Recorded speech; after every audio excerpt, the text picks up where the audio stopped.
একটা ছোট্ট গ্রাম ছিল, পাহাড় আর জঙ্গলে ঘেরা। সেই গ্রামের নাম ছিল শান্তিপুর। সেখানে থাকত এক দরিদ্র ছেলে, রাফি। তার ছিল না কোনো ধন সম্পদ, কিন্তু ছিল একটা বড় মন। একদিন রাতে রাফি জঙ্গলের পাশে হাঁটছিল। হঠাৎ সে দেখতে পেল একটা লাল আলো ধীরে ধীরে আকাশ থেকে নেমে আসছে। ঝলমলে লাল আলো, পরী। একটা সুন্দর লাল পরী দাঁড়িয়ে আছে। পরী বলল, ভয় পেও না রাফি, আমি লাল পরী।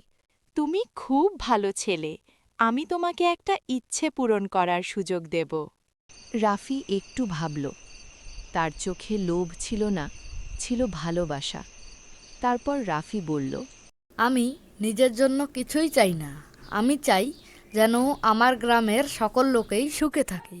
পরী মুচকি হাসল এবং তার জাদুকর্ম করল। হঠাৎ শুকনো জমি সবুজ হয়ে উঠল। দরিদ্র ঘরে এলো সুখ আর শান্তি।